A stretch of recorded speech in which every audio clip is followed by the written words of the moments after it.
ప్రతి ఒక్కళ్ళు ఎలా ఉన్నారంటే వాళ్ళ రోజున మీ అందరికీ తెలుసు. నాకు సిఎస్సి గ్రూప్ కావాలి, నాకు ఏఎంఎల్ కావాలి, నాకు మెషిన్ లెర్నింగ్ కావాలి, నాకు డేటా స్ట్రక్చర్స్ కావాలి, నాకు సైబర్ సెక్యూరిటీ కోర్స్ కావాలి, నాకు ట్రిపుల్ వద్దు, ఈసీ వద్దు, సివిల్ వద్దు, మెకానికల్ వద్దు, మైనింగ్ వద్దు.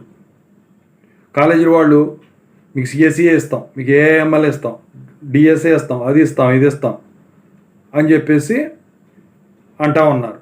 సో ఇప్పుడు వచ్చేసరికి ఒక న్యూ రూల్ వచ్చిందండి. అది కూడా JNTH కింద కూడా ఇంప్లిమెంట్ చేయాల్సిందే, చేస్తున్నారు కూడా.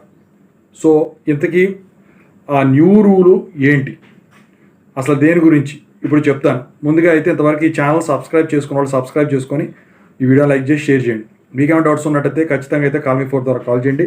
తెలుగు ఇంజనీరింగ్ ఎడ్యుకేషన్ టెలిగ్రామ్ ఛానల్లో జాయిన్ అవ్వండి. ఇక టాపిక్లో వెళ్తే, సో ఇప్పుడు సిఎస్సి మిగతా వాటి సబ్ బ్రాంచెస్, ట్రిపుల్ ఈ అయిన core branches, triple EC, mechanical, mining, civil అని కోర్ బ్రాంచెస్ అంటాం. సిఎస్సి సైడ్ మొత్తం కూడా సాఫ్ట్వేర్ సైడ్.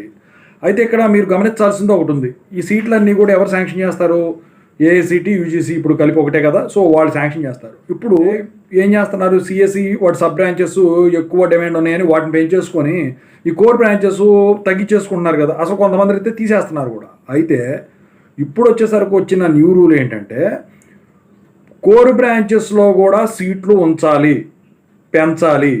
ఎన్ని పడితే అన్ని సిఎస్సి, ఏఎంఎల్, డేటా స్ట్రక్చర్స్ ఇలాంటి దాటి సబ్ బ్రాంచెస్ ఇవ్వడానికి కుదరదు అని చెప్పేసి పెట్టడం అయితే జరిగింది. దానికి గల కారణం ఏంటంటే, ప్రభుత్వం వచ్చేసరికి ఈ కోర్ బ్రాంచెస్ మీద కూడా గవర్నమెంట్ జాబ్స్ నోటిఫికేషన్స్ ఇస్తూ ఉంది. సో ఇప్పుడు ఆ బ్రాంచెస్లు ఇవ్వనుకోండి, సో పాత వాళ్ళు మాత్రం ఉంటారు. ఒక స్టేజ్కి వచ్చిన తర్వాత వాటికి వర్క్ చేయడానికి ఎంప్లాయీ ఉండరు. సో ఇప్పుడు ఆ చదివిన వాళ్ళు కావాలి కదా. ఫర్ ఎగ్జాంపుల్ జెన్కోలో ఎలక్ట్రికల్ ఇంజనీర్ కావాలి, ఓకేనా. అలాగే బిఎస్ఎన్ఎల్లో ఎలక్ట్రానిక్స్ ఇప్పుడు ఇంజనీర్ కావాలి.